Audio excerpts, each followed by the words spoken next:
Le Seigneur soit avec vous. Et avec votre esprit. Évangile de Jésus-Christ selon saint Marc. Gloire à toi, Seigneur. Aussitôt après avoir nourri les 5000 hommes, Jésus obligea ses disciples à monter dans la barque et à le précéder sur l'autre rive vers Bethsaïde, pendant que lui-même renvoyait la foule. Quand il les eut congédiés, il s'en alla sur la montagne pour prier. Le soir venu, la barque était au milieu de la mer et lui tout seul à terre. Voyant qu'ils peinaient à ramer, car le vent leur était contraire, il vient à eux vers la fin de la nuit, en marchant sur la mer, et il voulait les dépasser. En le voyant marcher sur la mer, les disciples pensèrent que c'était un fantôme, et ils se mirent à pousser des cris. Tous, en effet, l'avaient vu, et ils étaient bouleversés. Mais aussitôt Jésus parla avec eux et leur dit : « Confiance, c'est moi, n'ayez pas peur. » Il monta ensuite avec eux dans la barque, et le vent tomba. Et en eux-mêmes, ils étaient au comble de la stupeur, car ils n'avaient rien compris au sujet des pains, leur cœur était endurci. Acclamons la parole de Dieu. Louange à toi, Seigneur Jésus.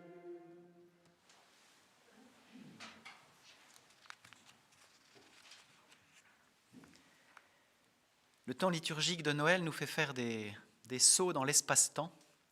On passe de la crèche et du tout petit, à peine né, et de la visite des mages à un Jésus adulte et déjà en pleine mission d'évangélisation. Et donc on a parfois un peu du mal à raccorder les affaires dans des esprits français, donc un peu cartésiens. Pardon pour les Belges qui ont beaucoup plus de souplesse.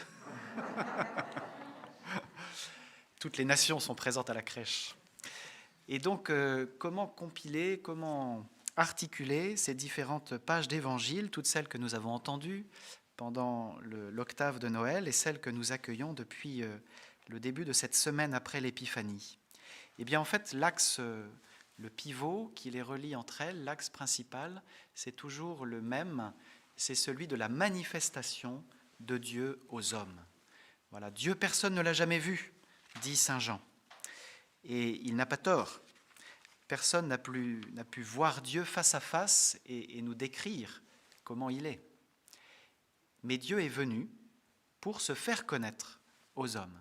Et c'est le mystère de Noël, le mystère de l'incarnation, de Dieu qui, au terme de toute cette préparation vécue par le peuple d'Israël au long des siècles, depuis la sortie d'Égypte, depuis Abraham même, grâce aux prophètes, toute cette lente et longue préparation, et bien voilà que Dieu vient lui-même, non plus simplement par des porte-paroles, par des messagers, mais que lui-même vient.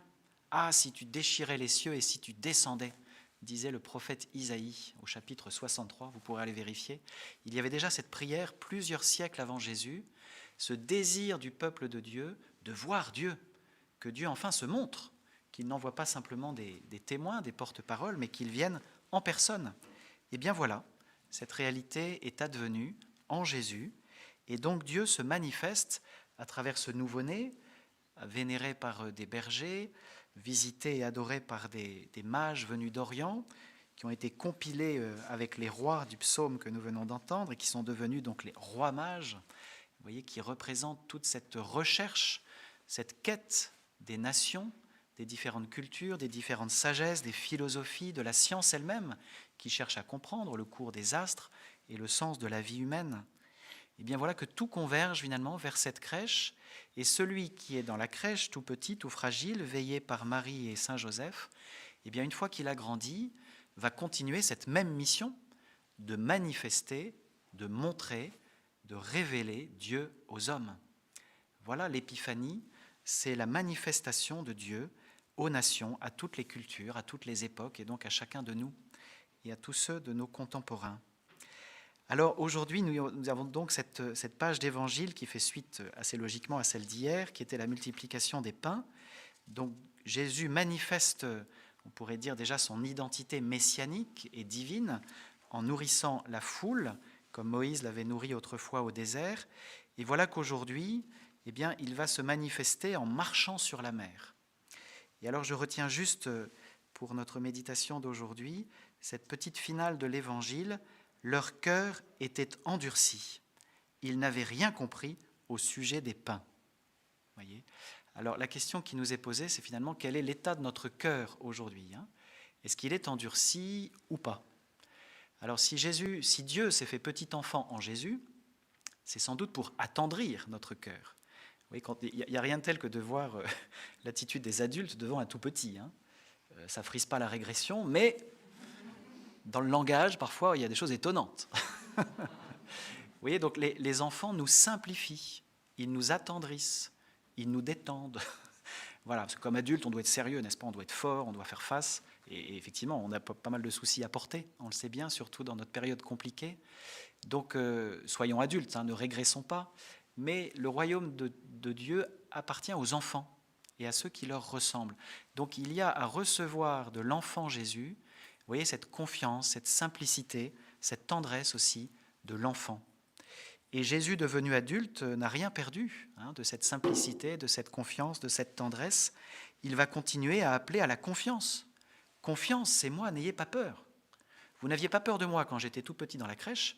Pourquoi vous auriez peur de moi maintenant que je marche sur les eaux ? Vous voyez, c'est le même. Hein ? Donc, que ce soit au temps de Noël, que ce soit au temps de Pâques, que ce soit au temps ordinaire, Jésus est le même. Il est le même hier, aujourd'hui, à jamais, comme dit la lettre aux Hébreux. Donc, contemplons-le encore quelques jours dans le petit de la crèche pour le laisser nous simplifier et nous faire grandir dans cette attitude de confiance à laquelle il nous invite. Voilà, que nos cœurs endurcis, que nos cœurs parfois un peu racornis, eh bien, se laissent attendrir, simplifier pour avancer dans la foi. Voilà, laissons-nous réjouir encore quelques jours par cette lumière de Noël, cette lumière manifestée aux rois mages qui viennent adorer l'enfant à la crèche. Pour adorer l'enfant, il faut s'abaisser, hein, voilà. Et donc j'aime bien que dans la crèche, il y ait un des rois mages qui soit genou en terre, vous voyez, du haut de sa grandeur, de sa science.